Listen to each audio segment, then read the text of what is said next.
Hey everybody, Pete Santilli here. I'm going to keep my voice down because my lovely co-host and Valentine, Deb Jordan, she's asleep right now. It's Thursday, February 15th at 5 o'clock in the morning. And just want you to know that what I'm about to share with you, it's really important that you click the like button. You click the share button. You click that reminder bell, and we need to all connect together because I'm going to be covering more information in addition to what I'm about to show you in today's show at 11 a.m. each and every day, Sunday through Friday. We broadcast at 11 a.m. You want to tune in because I'm going to show you the archive and how to share this information, how to store this information about things like with this this shooting in Florida. Anomalies take place. I know that anomalies take place because we have investigated from our perspective, when people start sending messages out, like at the Boston Marathon bombing, sending pictures out. At the Boston Marathon bombing, I found a picture of a Tsarnaev with his backpack actually photoshopped off of his back after the bombing. There was a puff of cloud, a cloud of smoke, a puff of smoke in the background when the bomb had gone off. Tsarnaev had his backpack, and so did his brother, and they were walking away from the Boston Marathon bombing. I actually provided that to the FBI and to Tsarnaev's attorney. We know how these disgusting black operatives behind the scenes work, including having people killed. They do these operations. They do them all over the world. They're called false flag operations. This is true. These are facts that I'm stating here, and we've caught them. And early on, when people get in front of the cameras, true witnesses to facts, and they put them on camera like what I'm about to show you, that's how we're able to piece these facts together and make these assertions that there's an evil entity out there doing really bad things. Now, I have some other anomalies. I'm going to be sharing them on today's show at 11 a.m., so be sure to tune in. What you're about to hear is actually a witness who was with the alleged shooter, the kid that was taken down.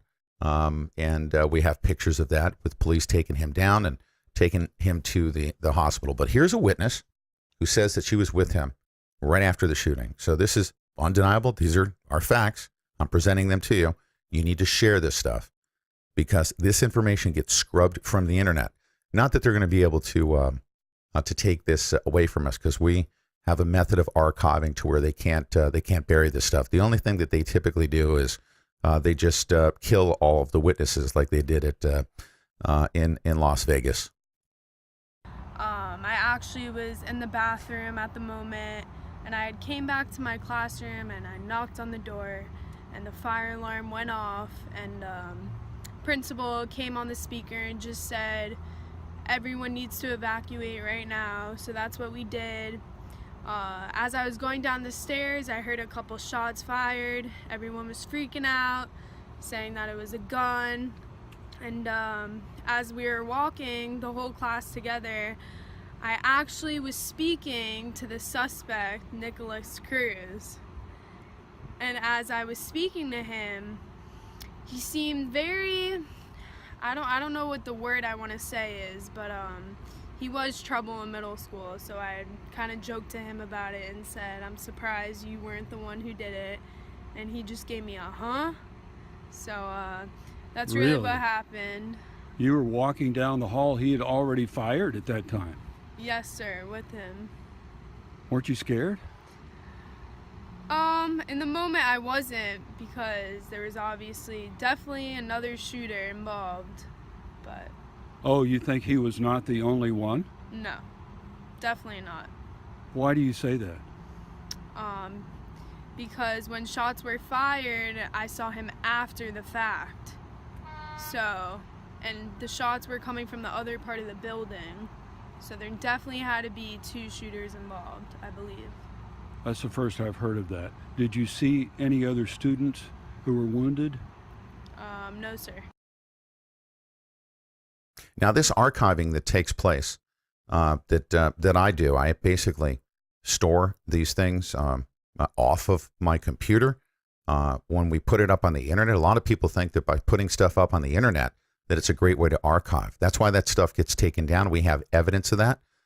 Now, you'll notice yesterday I was pretty silent on doing breaking news reports because we were actually out and away from the studio because of Valentine's Day. We went out to dinner. But as soon as we got back, the first thing we did was start digging into the anomalies and remaining silent in the background, just grabbing screenshots, recording stuff, and actually getting it off of our computers and securing it at a place where it can't be deleted by these evil entities that do that. When the information leaks out, they grab it. For instance, at the Boston Marathon bombing, we have audio recordings of the two quote-unquote suspects that were apprehended. It was Sunil Tripathi and Mike Mulugeta, both of whom are now dead, of course. But a couple of hours after they were apprehended, then we found out from the Associated Press that the suspects were Chechnyan rebels, the Tsarnaev brothers.